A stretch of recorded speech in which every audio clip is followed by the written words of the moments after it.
Hello students, very warm welcome in the class of online पढ़ाई platform. As you know, I am Pramod Sharma, faculty of geography.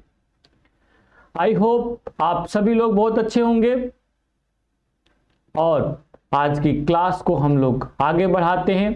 जैसा कि आप लोग जानते हैं, पिछली क्लास में मैंने विशेष रूप से वायुमंडल के संघटकों पर चर्चा की। वायुमंडल के संघटक बहुत ही महत्वपूर्ण होते हैं। गैसें, विभिन्न प्रकार के जो गैसें पाई जाती वो अपने आप में तो महत्वपूर्ण है ही, इसके अलावा उसमें धूल कण, जल वाष्प जो पाए जाते हैं वे भी महत्वपूर्ण होते हैं। आपने देखा कैसे धूल कण विभिन्न प्रकार की घटनाओं के लिए जिम्मेदार हैं।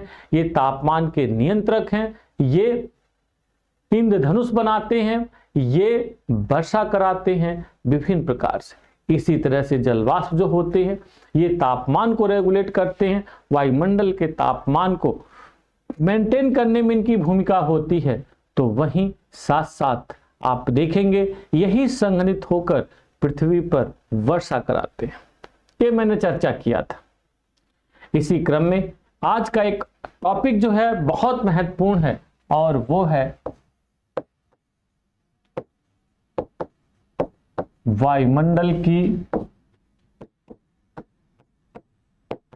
संरचना, structure of atmosphere. Equally this topic is very important for your prelims examination.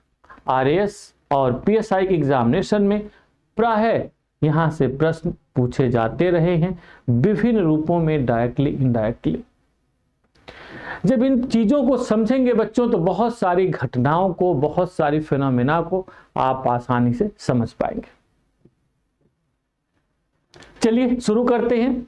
जैसा कि आप लोग जानते हैं कि वायुमंडल में जो भी संघटक पाए जाते हैं, चाहे gases, dust particles, water vapours, ये अलग अलग ऊंचाई पर पाए जाते हैं, पहली बात। सेकंड, अलग अलग ऊंचाई पर अलग अलग कंसंट्रेशन में पाए जाने की वजह से इनके अलग अलग प्रभाव अलग अलग क्षेत्रों में देखे जाते हैं।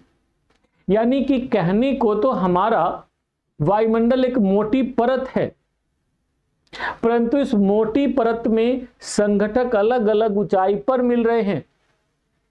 परिणाम यह हो रहा है कि प्रभाव अलग अलग दिखाई दे रहे हैं। इसीलिए बाद में विद्वानों ने इस पूरी मोटी परत को अनेक उप परतों में बांट दिया। इस पूरी मोटी परत को अनेक उप परतों में फिर बांट दिया।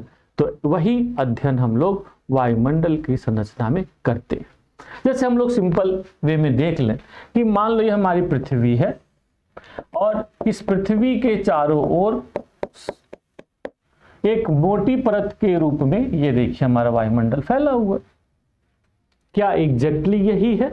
नहीं, थोड़ा सा और डीपली देखेंगे तो कई सारी चीजें दिखाई देंगी। देखिए इसमें अनेक उप परतें दिखाई दे रही हैं। देखिए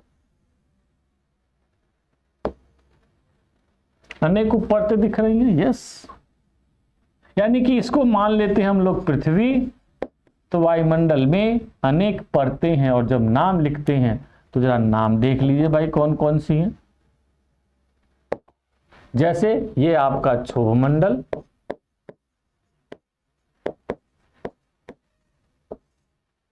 समताप मंडल,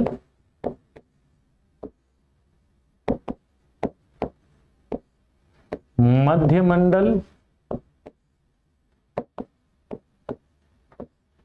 आयन मंडल और बहिर्मंडल।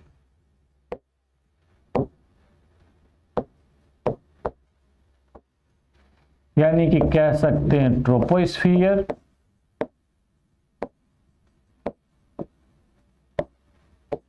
स्ट्रेटोस्फियर,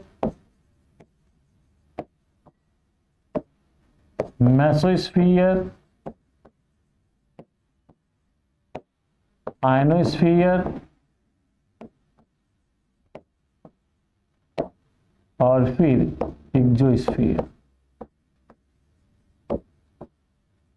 ठीक है, ये कुछ परतें कही जा सकती हैं जो पाई जाती हैं ऊंचाई बढ़ने के क्रम में। तो हो सकता है कभी इनका क्रम पूछ दिया जाए कि पृथ्वी के सतह से ऊंचाई में जाने के क्रम में कौन कौन सी परतें पाई जाती हैं। तो मैं उम्मीद करता हूं बच्चे बहुत आसानी से आंसर निकाल सकते हैं। पहला भाई क्षोभ मंडल, संताप मंडल, मध्य मंडल, आयन मंडल और बहिर्मंडल। ठीक है, ये आप बड़े सिंपल वे में निकाल सकते हैं।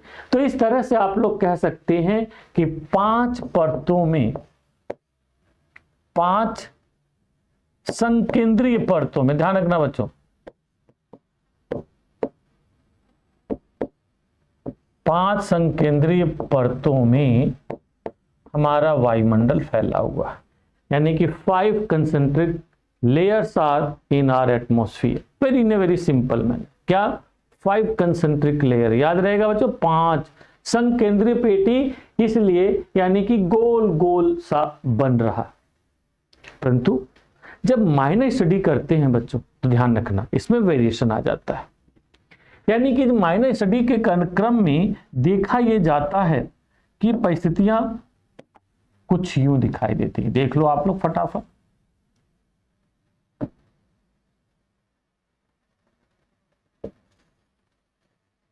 ये देखो बच्चों,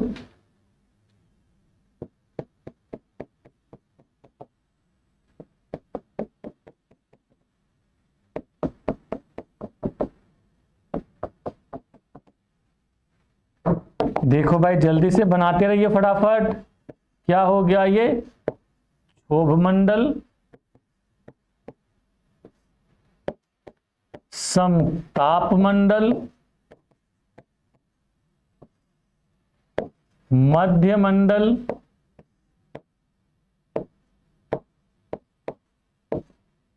आयन मंडल और बहिर्मंडल।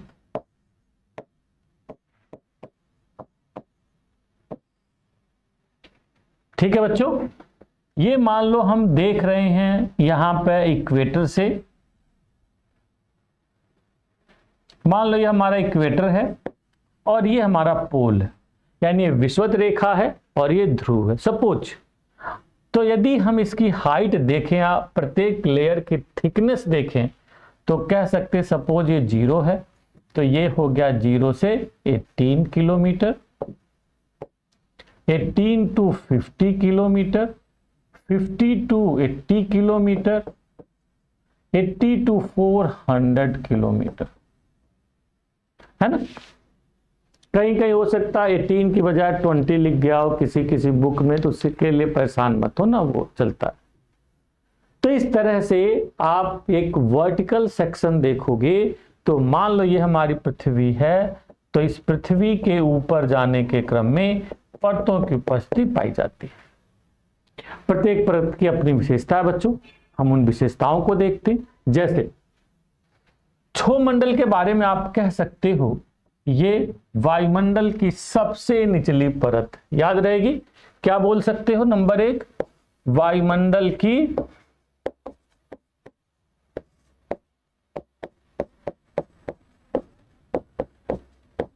सबसे निचली परत।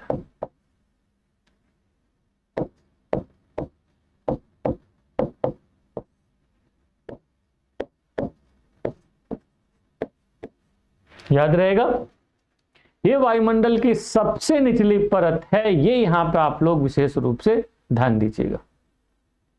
और इस परत में खास बात ये देखी जाती है कि इक्वेटर पर हाइट विषुवत रेखा पे कितनी है? 18, तो वहीं पोल पर इसकी हाइट हो जाती है 8 से 9 किलोमीटर। तो पोल पे कितनी है बच्चों? 8 से 9 किलोमीटर। इसका मतलब क्या है कि विषुवत रेखा पे ज्यादा थिक है, तो वहीं पोल पर ये पतला है। इसका कारण क्या है भाई? तो विषुवत रेखा पर हमेशा संवहनी धाराएं चलती रहती है बच्चों, ध्यान रखना। विषुवत रेखा पर हमेशा संवहनी धाराएं चलती हैं। Due to presence of convectional current air move upward so that in that region आप क्या कह सकते हैं, थिकनेस इज कंपेरेटिवली हाई, ज्यादा थिकनेस। सिंपल सी बात यहां पे आप अप्लाई कर सकते हैं। क्लियर, यहां पे बात समझ में आ गई। इसमें एक बात आगे ध्यान रखना कि इस मंडल में जैसे जैसे ऊंचाई बढ़ती है, नोट करते रहिएगा आप लोग, इस मंडल में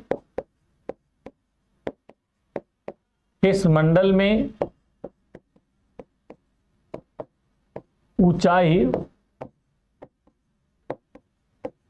बढ़ने के साथ तापमान घटता जाता है।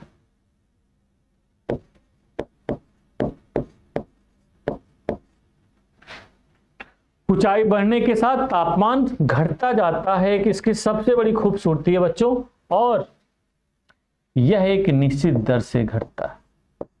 यह एक निश्चित दर से घटता है, जिसे सामान्य ह्रास दर, याद रहेगा बच्चों, क्या बोलते हैं, सामान्य ह्रास दर कहा जाता है,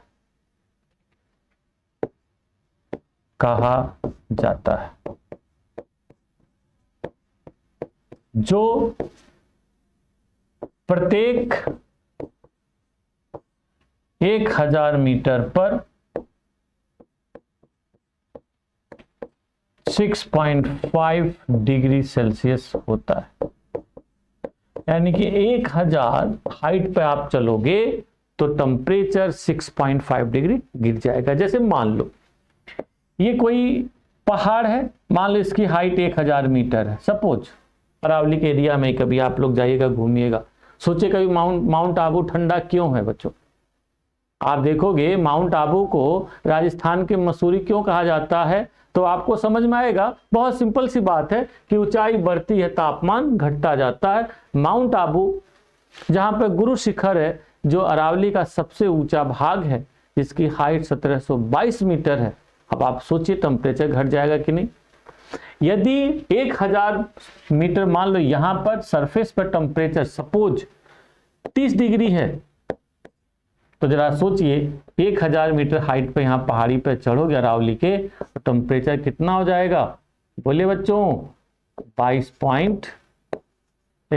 पॉइंट आपका 5 हो जाएगा। कितना हो जाएगा, 23.5। तो आराम होगा कि नहीं। मान लो 30 में गर्मी लग रही है तुम्हें, तो यदि सपोज तुम चले जाओ 1000 मीटर की हाइट पर, तुरंत टेम्परेचर गिर जाएगा, 23.5 टेम्परेचर हो जाएगा, और वो तो 1722 मीटर है। इसका मतलब है करीब अभी और भी 4 डिग्री टेम्परेचर गिरेगा। तो सोचिए 6 4 10, यानी कि 10.5 11 डिग्री टेम्परेचर यदि गिर जाए तो बड़ा रिलैक्स फील होगा भाई, ठंडा सा लगेगा। यस यस, बिल्कुल सही बात। तो नॉर्मल लैप्स रेट की स्थिति हमेशा ध्यान रखना कहाँ मिलती है, क्षोभ मंडल में, जिसमें ऊंचाई बढ़ने के साथ तापमान एक निश्चित दर से घटता है, और वह दर क्या है, प्रति 1000 मीटर पर 6.5 या बच्चों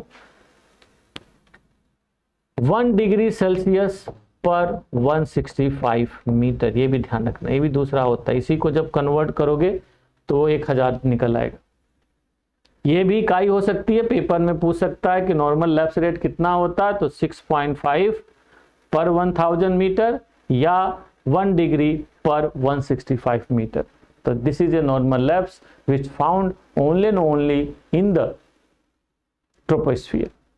क्लियर। चलिए भाई, ये ट्रोपोस्फियर की कुछ बातें हुई, इन सभी को ध्यान रखना। और बच्चों जो और महत्वपूर्ण जो चीज है, सभी प्रकार की मौसमी घटनाएं इसी पर होती हैं, इसी मंडल में होती। क्यों भाई, क्योंकि इसी मंडल में धूल कण, जल वाष्प जैसे बड़े ही डिस्टर्बिंग एलिमेंट्स पाए जाते हैं। इस मंडल में ही धूल कण जलवाष्प जैसे बहुत ही डिस्टर्ब करने वाले चीजें मिलती हैं, इसलिए इसी मंडल में सारी प्रकार की आपकी कह सकते हैं मौसमी घटनाएं होती हैं। सभी प्रकार की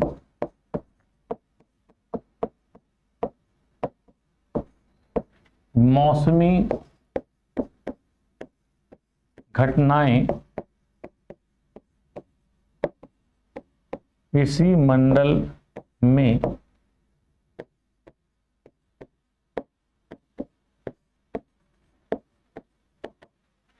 सभी प्रकार की मौसमी घटनाएं इसी मंडल में मिलती हैं। जैसे बादलों का तड़कना, जैसे सबसे पहले बादलों का बनना,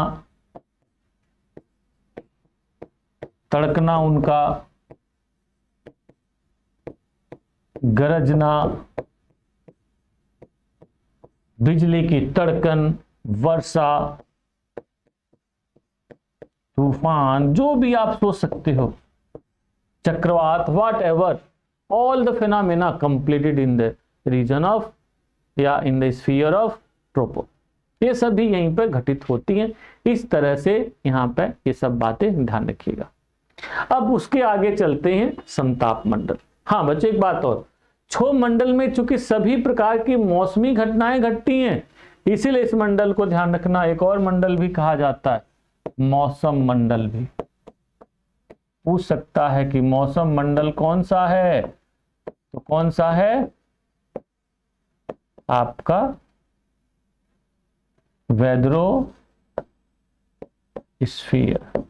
इट ऑल्सो नोन एज वेदरोस्फीयर, ये भी इसको कह सकते हो। चलिए इसके बाद जब आगे बढ़ते हैं बच्चों, तो ये देखो ऊपर साइड में जब आगे जाओगे तो एक मोटी सी परत मिलेगी, संक्रमणीय पेटी मिलेगी,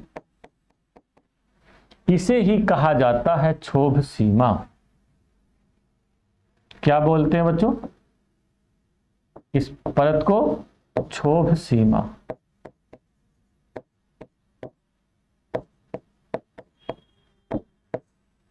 क्या कहा जाता है? क्षोभ सीमा। ये लीजिए भाई, क्षोभ सीमा एक ऐसी सीमा है जो समताप मंडल को और क्षोभ मंडल को अलग करती है। यानी कि क्षोभ सीमा के ऊपर समताप मंडल की उपस्थिति पाई जाती है, जो विषुवत रेखा पर 18 से लेकर 50 किलोमीटर तक फैला हुआ है। जहां यह तुलनात्मक रूप से संकरा है, कम मोटा है, परंतु वहीं पर देखो बच्चों ध्रुवों पर, पोल पर ज्यादा चौड़ा है। क्यों भाई? सिंपल सी बात है, यहाँ पर संवहनी धाराएं चलती हैं, इस लेयर को उठा देती हैं ऊपर की ओर, तो ये पतला हो गया। वहीं यहाँ पर तापमान कम होता है, दाब ज्यादा होता है, तो ये नीचे की ओर बैठती हैं। और एक बात, ग्रेविटी भी ज्यादा होती है। याद करिए, ध्रुवीय क्षेत्रों में ग्रेविटी तुलनात्मक रूप से ज्यादा होती है, तो जब ग्रेविटी ज्यादा होगी तो खींचेगी कि नहीं नीचे की ओर? बताइए। इस लेयर को ऐसे खींच दी, मान लो ऐसे आइडियल होनी चाहिए, तो यहां पे संवहनी धारा ने उठा दिया, चलिए, और इन सामने से नीचे खींच दिया,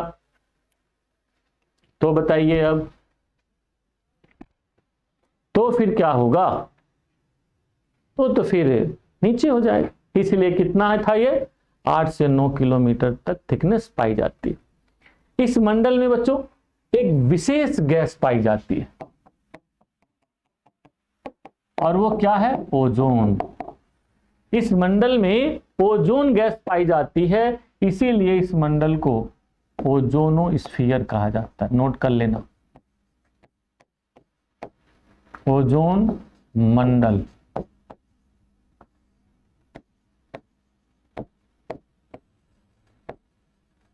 ओजोनोस्फीयर कहा जाता है। इस मौसम में, इस मंडल में कोई भी मौसमी घटना नहीं दिखाई देती। हाँ, कभी कभार रेयर ऑफ द रेयरेस्ट कुछ ऐसा हो जाए कि कुछ खास तरह के पछाव बादल यहाँ पे दिख जाएं, अदरवाइज यहाँ हमेशा मौसम साफ रहता, शांत रहता है, मौसम एक सा रहता है। इसीलिए इसे नाम दिया गया है समताप मंडल, एक सा मंडल।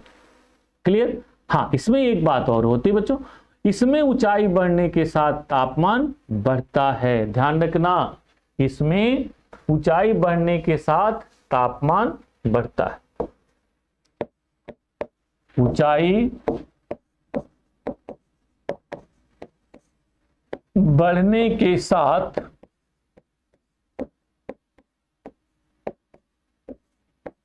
तापमान बढ़ता है। क्लियर? जैसे ऊंचाई बढ़ती जाती है तापमान बढ़ता जाता है, क्योंकि ये ध्यान रखना, ये बहुत जरूरी है, क्योंकि ओजोन गैस की उपस्थिति पाई जाती है। ओजोन गैस की उपस्थिति पाई जाती है, जो सूर्य से आने वाली यूवी को, अल्ट्रावायलेट रेज को अवशोषित करके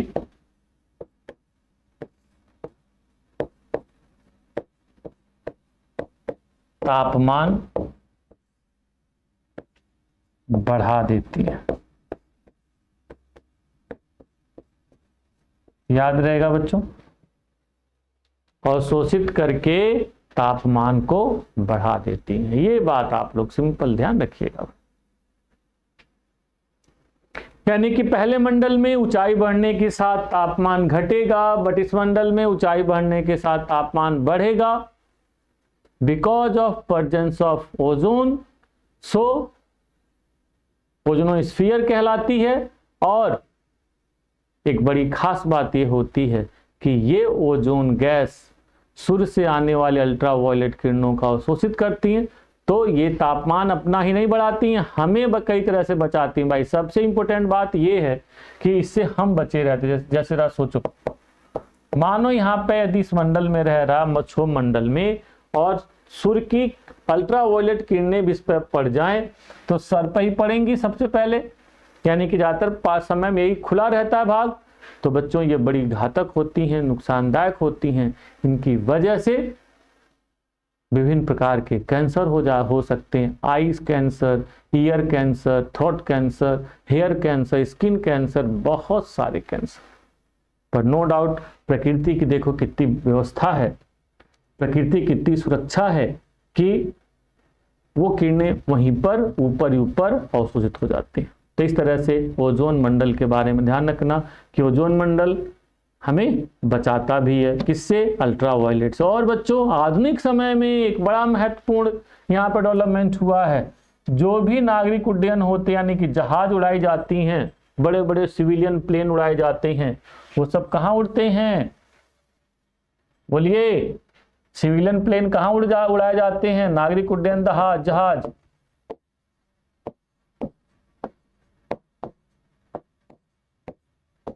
नागरिक उड्डयन जहाज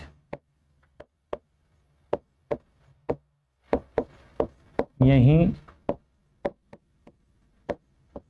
उड़ाए जाते हैं। समझ रहे? नागरिक उड्डयन जहाज यहीं उड़ाए जाते हैं। ये सबसे खास बात यहां पर देखने को मिलती। समझ गए?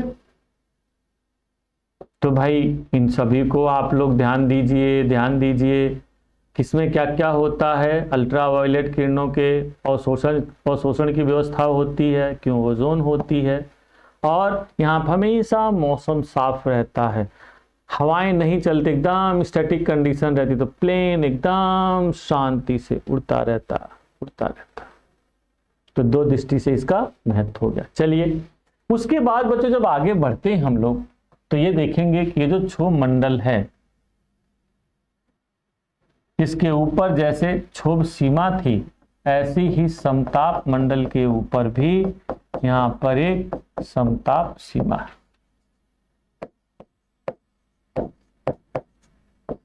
ये देखो समताप सीमा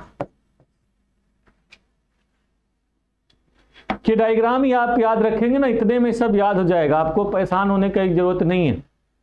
ये समताप मंडल के ऊपर एक संक्रमणीय पेटी पाई जाती है, ट्रांजिशनल बेल्ट पाई जाती है, which separate stratosphere from mesosphere, मध्य मंडल से अलग करती है। मध्य मंडल में पहुंचते पहुंचते अन्य दूसरी गैसें बहुत कम हो जाती हैं, सारी चीजें बदलने लगती हैं, तो इसमें कोई खास नहीं दिखाई देता। हाँ, ये खास बात दिखाई देती है कि इस मंडल में तापमान कम होने लगता है। ध्यान रखना बच्चों, इस मंडल में क्या देखोगे, तापमान कम जरूर होने लगता है भाई। यानी कि कहा जाए मध्य मंडल के बारे में, इस मंडल में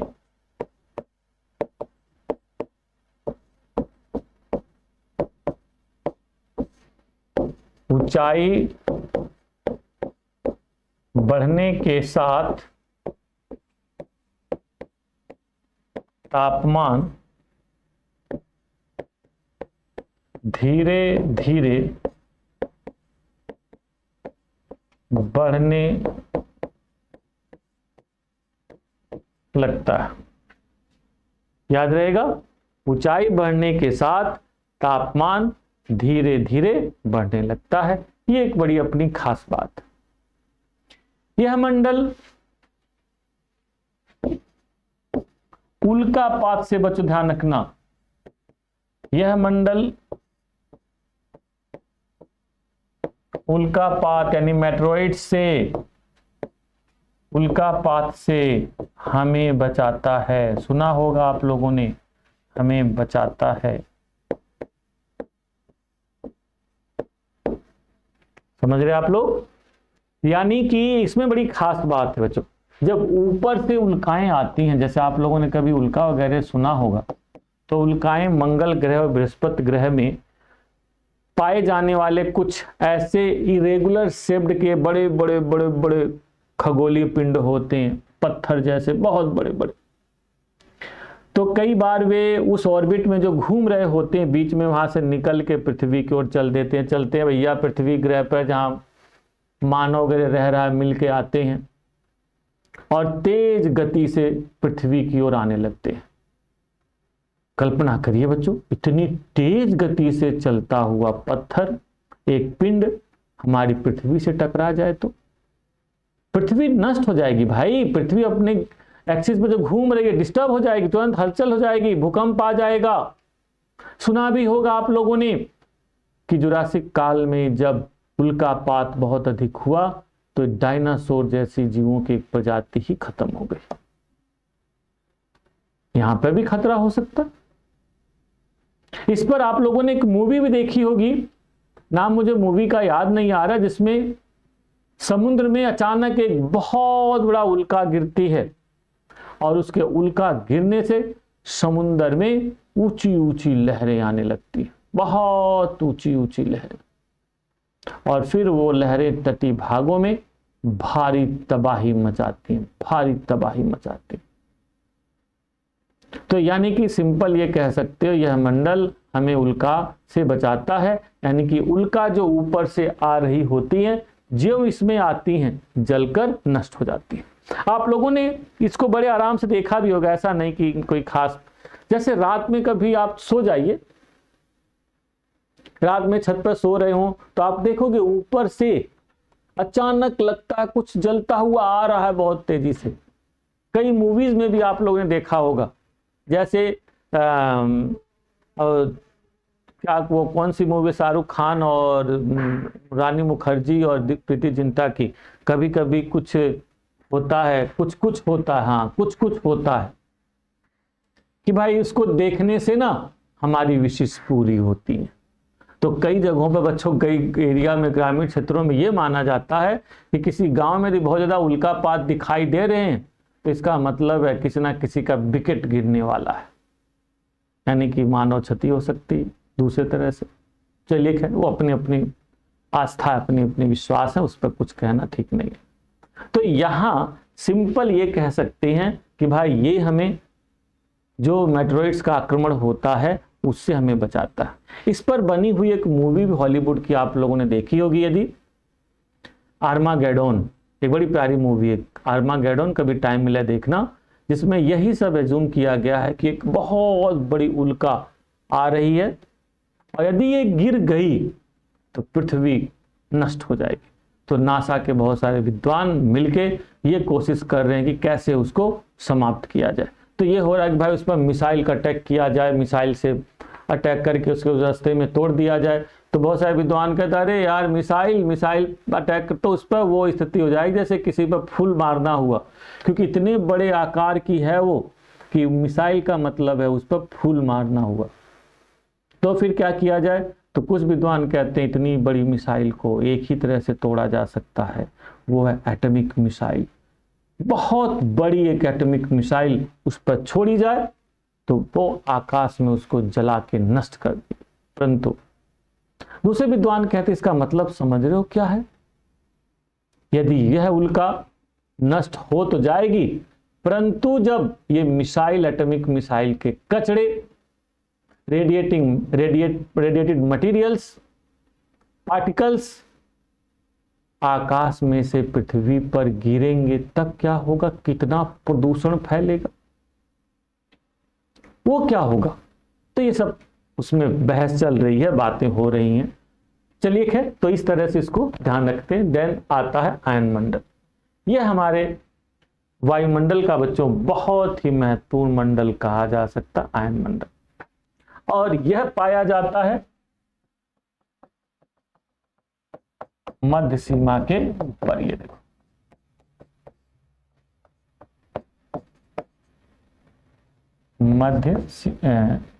हाँ, ये हो गया आपका समताप सीमा, मध्य सीमा। ये मध्य सीमा के ऊपर पाया जाता है और इसकी बड़ी खास बात है कि यहां पर वायुमंडल के संघटक आते आते लगभग खत्म से हो जाते, का दो कहीं कहीं कुछ एक दिखाई देते रेयर से, यहां वहां। Means simply some very few kind of gases are found in that area and especially in the form of ions।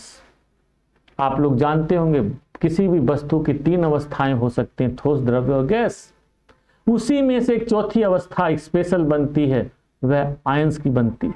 तो यहाँ पर पाई जाने वाली जो गैसें हैं वे आयंस के फॉर्म में मिलती हैं और आयंस की अवस्था में पाए जाने की वजह से इसको क्या कहते हैं? आयन मंडल। क्लियर? जिसका विस्तार आप कह सकते हो 80 से 400 किलोमीटर के बीच में पाया जाता, तो एक काफी थिक लेयर के रूप में देखी जाती है। एक बच्चों और खास बात, इस आयन मंडल में चूंकि आयंस मिलते हैं तो सूर्य से जो आने वाली किरणें हैं उनको बहुत तेजी से अवशोषित करते हैं, बहुत तेजी से अवशोषित करते हैं और रिजल्ट ये होता है इसके तापमान को बढ़ा देते हैं, इसका टेम्परेचर बहुत अधिक हो जाता है and due to very high temperature it known as तापमंडल। याद रहेगा, इसको क्या कहते हैं? तापमंडल और थर्मोस्फीयर। ये लो भाई, क्या बोलोगे इसे? थर्मोस्फीयर भी बोलोगे, इसे इसे तापमंडल भी कहा जाता है या आयन मंडल भी कहा जाता है। ये बड़ी इसकी खास बात आप समझ सकते हैं। अब जब इससे आगे बढ़ते हैं तो इसमें और भी कुछ करैक्टर दिखाई देते हैं भाई। इसमें ही बच्चों कुछ खास तरह की घटनाएं घटती हैं, यानी कि ऑरोरा की घटना इसी मंडल में घटती है। ये बड़ी खास बात है। ऑरोरा जानते होंगे, ऑरोरा मतलब चमक।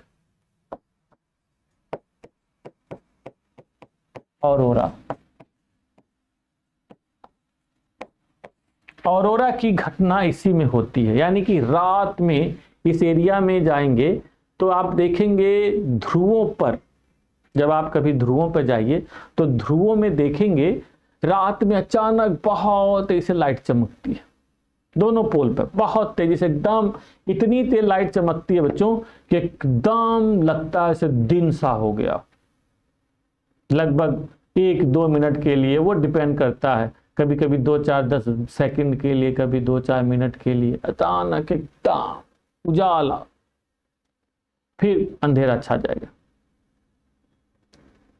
खैर, यही जो चमक होती है, इसी चमक को कहा जाता है ऑरोरा। और ये चमक इस वजह से होती है कि जब सूर्य से किरणें आ रही होती हैं सारी सभी तरह की, तो उसमें मैग्नेटिक वेव भी होती हैं, और ये मैग्नेटिक वेव्स दोनों पोल की ओर चली जाती हैं। ध्यान रहेगा बच्चों, क्योंकि पोल पर मैग्नेटिक फील्ड ज्यादा होता है, इसी वजह से ये दोनों पोल की ओर चली जाती है, north pole and south pole. तो जब यही घटना नॉर्थ पोल के पास दिखाई देती है तो उसे कहा जाता है ऑरोरा बोरियलिस। याद रहेगा बच्चों, क्या बोलेंगे? Aurora borealis if in northern pole, northern north पोल।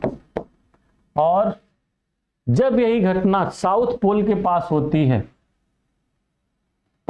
तो उसे कहा जाता है ऑरोरा ऑस्ट्रेलिस।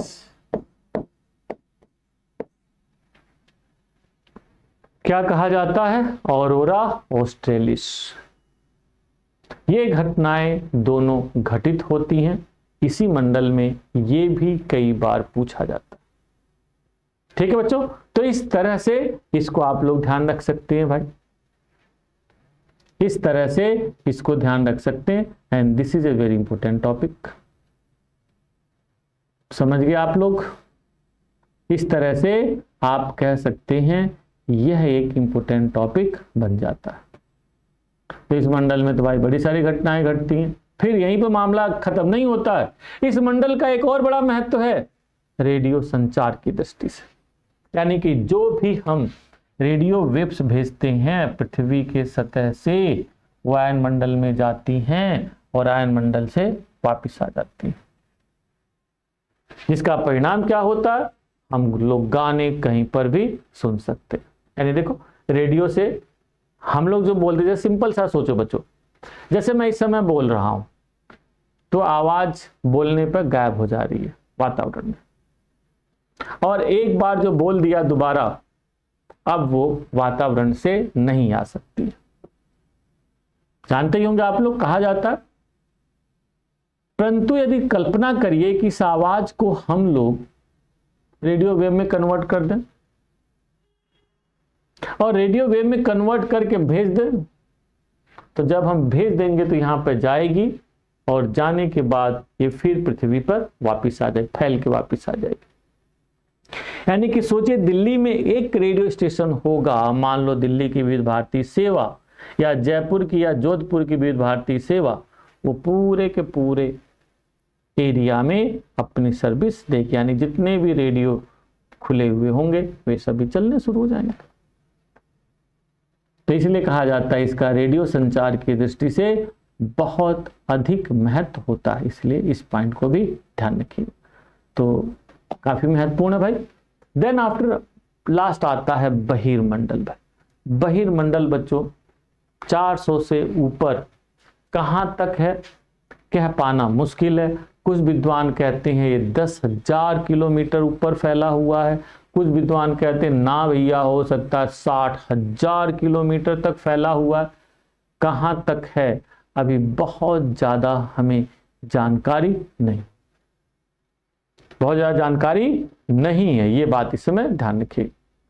हाँ, नए नए शोध चल रहे हैं, नई नई बातें हो रही हैं, जानकारी कलेक्ट कर रहे हैं। हाँ, ये भी इसमें भी ऊंचाई बढ़ने के साथ तापमान बढ़ता जाता है, गैस के संघटक धीरे धीरे एब्सेंट होने लगते हैं, रेयर होने लगते हैं, एक आध कहीं हाइड्रोजन के पार्टिकल दिख जाएंगे और बाकी जो भारी गैसें हैं जैसे ऑक्सीजन है, आपकी कह सकते हैं कि ये कार्बन डाइऑक्साइड हैं, ये सब उतनी ऊंचाई पर जनरली अब नहीं मिलते।